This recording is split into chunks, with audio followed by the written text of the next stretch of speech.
Akkam jirtu dhaggeeffattoota keenya guyyaa har'aatti kan nuti isiniif qabannee dhufne mata duree Daawit Dirribaa moo Eeliyaas Dirribaa kan jedhudhaan isiniif qabannee dhufnedha. Namoota qajeelfama hojimmaata siivil aaviyeeshinii cabsuudhaan to'ataman keessaa Eeliyaas Dirribaa badhaadhaan isa tokko. Kanaan dura yakkoota cimaadhaan himatamuudhaan yeroo 3 du'aan akka adabamu itti murtaa'ee tura. Namni kun riikardii yakka 28 olis qabaa jedhamee jira.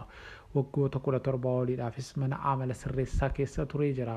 Fuula yuutuubii kanaa laayik, sheer, sabskiraayib gochuu hin dagatinaa. Namoota qajeelfama hojimmaata siivil aaviyeeshinii cabsuudhaan to'ataman keessaa Eeliyaas Dirribaa badhaaneen kanaan dura maqaa Daawit Dirribaa badhaanee jedhamuudhaan yakkoota cimaadhaan himatamuudhaan murtoon adabbii du'aa yeroo 3 itti murtaa'ee turuusaa poolisiin federaalaa beeksisee jira. Eeliyaas Dirribaa badhaanee yookiin Daawit Dirribaa badhaanee kan jedhamu kun bara 1989 hanga 1999tti maqaa Daawit Dirribaa badhaanee jedhamuudhaan yakkoota adda addaa raawwateedhaan himatamuun mana murtiitti yeroo 3 adabbii du'aa irratti murteessuudhaan kan hidhamee ture ta'uusaa poolisiin federaalaa yaadachiisee jira. Manni murtii olaanaa federaalaa dhaadachii yakkaa lammaffaa Muddee 25/1999 ooleedhaan yakka saamichaa, hanna, reebicha, ajjechaa fi seera cabsuudhaan himata irratti dhiyaateen adabbii cimaa umurii guutuu itti murteessee turuu qorannoon poolisii mirkaneessee jira. Yakkamaan kun maqaa kamiidhaan akka waamamu kan hin baramne Eeliyaas Dirribaas hin jedhamaa yookiin immoo Daawit Dirribaas hin jedhamaa. Maqaa kan biraas jijjiirratee yakkoota adda addaa kan dalagaa ture ta'uunsaan beekama.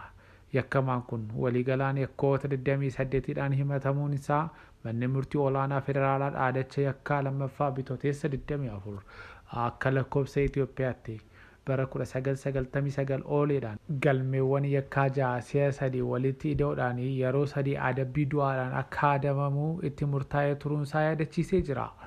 Yakkamaan kun maqaa Eeliyaas Dirribaa badhaanee akkasumas Daawit Dirribaa badhaanee jedhamu. Kana duwwaa miti maqaa gara biraas qaba. Jamaal Nuuruu fi maqoota adda addaadhaan waamamuudhaan yakkoota adda addaa raawwachaa ture. Meeshaalee waraanaa 11 saamuudhaan hanna garaagaraa raawwachaa ture. Namoota 3 ajjeesuu dabalatee yakkoota adda addaa hedduu irratti himatamuudhaan murtoon adabbii cimaa umurii guutuu itti murtaa'ee turuunsaas eeramee jira. Akkasumas saamicha meeshaa waraanaan deeggarame raawwachuudhaan yakka mana hidhaatti miliqanii ba'uudhaan akkasumas yakka hannaa garaagaraa raawwachuudhaan himatamuudhaan manni murtii olaanaa federaalaa dhaadacha yakkaa lammaffaa eebila 30 bara 2000 ooleenii irra deebiin adabbii cimaa umurii guutuudhaan adabuunsaa yaadatamee jira. Eeliyaas Badhaanee yookiin Daawit Badhaanee akkasumas maqaan Jamaal jedhamuudhaan kan fayyadamu yakkamaan kun irra deebiidhaan iyyannoo dhiyeeffachuudhaan gara waggaa 25tti akka hir'atuuf ta'ee jira.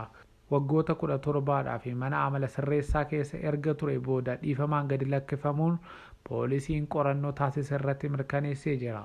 Namni kun torbee darbee keessa xiyyaara gara Baqaleetti balali'u haala qilleensaadhaan balali'uu hin danda'u jedhan humnaan dirqisiisanii kanaan dura balaliita jettee nu feetee amma garuu boonuu xiyyaara kana keessaatii sin sochoonu jedhanii namoota hokkara kaasan 6 wajjinidhaan himatamee mana murtiitti dhiyaatee jira.